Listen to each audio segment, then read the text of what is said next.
নমস্কার বন্ধুরা, আজকে আমরা এই ভিডিওতে আলোচনা করব সেন্ট্রাল গভর্নমেন্টের পক্ষ থেকে চালু করা ই-শ্রম কার্ডের ব্যাপারে।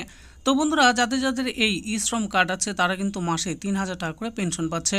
তা আপনি যদি এই সুবিধা নিতে চান তাহলে আপনাদেরকে কি কি করতে হবে সেই ব্যাপারেই জানবো। ই-শ্রম কার্ড থাকলে ৩,০০০ টাকা মাসে পেনশন দিচ্ছে মোদি। ই-শ্রম card 3,000 pension. তাহলে আসুন দেখে নেই এই ব্যাপারে। ই-শ্রম কার্ড 3,000 পেনশন বেকার যুবক যুবতী এবং শ্রমিকদের জন্য কেন্দ্র সরকার এক বড় ধরনের সুখবর এনেছে। ই-শ্রম কার্ড বা শ্রমিক কার্ডের মাধ্যমে টাকা পাবে ভারতবর্ষের শ্রমিকরা। তবে এবার প্রশ্ন হলো যে ই-শ্রম কার্ডের জন্য কিভাবে আবেদন করতে হবে, আবেদনের জন্য প্রার্থীদের কি যোগ্যতা পূরণ করতে হবে, কি কি গুরুত্বপূর্ণ ডকুমেন্টসের প্রয়োজন ইত্যাদি প্রশ্নের উত্তর পাবেন এই ভিডিওতে। আসুন এবার একটু জেনে নেই ই-শ্রম কার্ড কি। প্রধানমন্ত্রী নরেন্দ্র মোদী প্রথম ভারতবর্ষের শ্রমিকদের জন্য এই ই-শ্রম কার্ডের ব্যবস্থা করেন। মূলত ভারতবর্ষের অসংগঠিত শ্রমিক ও ছোট ব্যবসায়ীদের জন্য ই-শ্রম কার্ডের সুবিধা চালু করা হয়েছে। এই প্রকল্পের মূল উদ্দেশ্য হলো যে সমস্ত মানুষের স্থায়ী আয়ের কোনো উৎস নেই তাদের ভবিষ্যতে নিরাপত্তা দেওয়া। এই প্রকল্পে আবেদন করতে গেলে প্রার্থীদের বয়স ন্যূনতম 16 বছর হতে হবে। এই প্রকল্পের উপভোক্তারা 60 বছর বয়স হলেই 3,000 টাকা করে পেনশনের সুবিধা পাবে। এখনো পর্যন্ত ভারতবর্ষের প্রায় 20 কোটি মানুষ এই প্রকল্পের নাম নথিভুক্ত করেছে। প্রায় 2 কোটির বেশি মানুষ এই প্রকল্পের সুবিধা পাচ্ছে। এবার আমরা জানবো এই ই-শ্রম কার্ড বানালে কি কি সুবিধা পাওয়া যাবে। ই-শ্রম কার্ডে নাম নথিভুক্ত করলে উপভোক্তারা যে সুবিধাগুলি পাবে সেগুলি হলো, 1 নম্বরেই বলা হয়েছে ই-শ্রম কার্ডের মাধ্যমে প্রার্থীদের 60 বছর বয়স হলে 3,000 টাকা করে প্রতি মাসে পেনশন পাবেন। 2 নম্বর সুবিধাটি হলো কোনো দুর্ঘটনার কারণে প্রার্থীর মৃত্যু বা অঙ্গহানি হলে তার পরিবার এককালীন 2 লক্ষ টাকা আর্থিক সহায়তা পাবে। যদি আংশিক অঙ্গহানি হয় সেক্ষেত্রে আর্থিক সহায়তার পরিমাণ দাঁড়াবে 1 লক্ষ টাকা।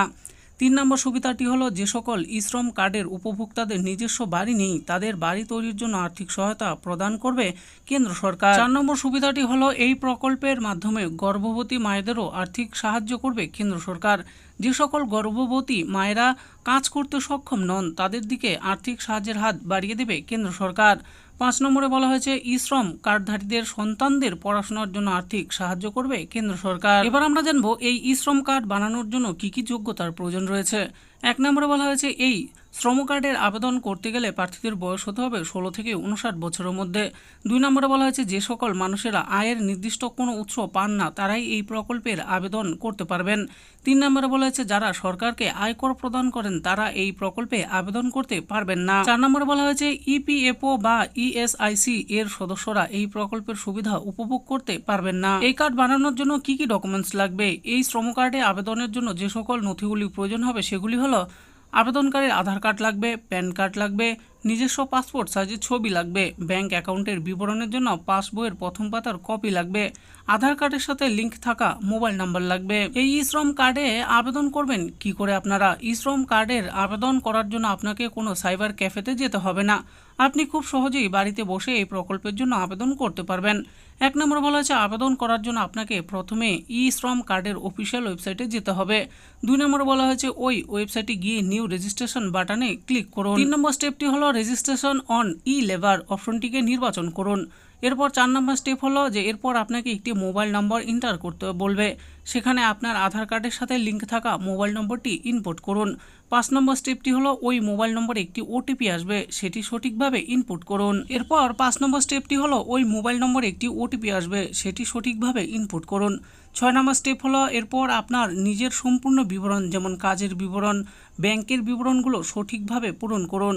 এরপর 7 নম্বর স্টেপ হলো আবেদন করার পর আপনার স্থিতি চেক করুন। তো বন্ধুরা, দেখে নিলেন আজকে আমরা এই ভিডিওতে আলোচনা করলাম সেন্ট্রাল গভর্নমেন্টের পক্ষ থেকে চালু করা ই-শ্রম কার্ডের ব্যাপারে। এই ই-শ্রম কার্ড থাকলে আপনার 60 বছর বয়স হওয়ার পর কিন্তু 3,000 টাকা করে মাসিক পেনশন পাবেন। তো এর জন্য কি কি করতে হবে, এই কার্ড আপনারা কেমন করে বানাতে পারেন, সমস্ত কিছু এই ভিডিওতে বলে দিয়েছি। আশা করি ভিডিওটি আপনাদের ভালো লেগেছে। আর এই ভিডিওটি যদি আপনাদের ভালো লেগে থাকে তাহলে অবশ্যই একটি লাইক করবেন। আরও এরকম নিত্য নতুন স্কিম ও আপডেট সম্পর্কে জানার জন্য আমাদের এই চ্যানেল গভর্নমেন্ট স্কিম প্রো চ্যানেলটিকে অবশ্যই সাবস্ক্রাইব করবেন। আর এই ভিডিওটি দেখার জন্য আপনাদের সকলকে অসংখ্য ধন্যবাদ।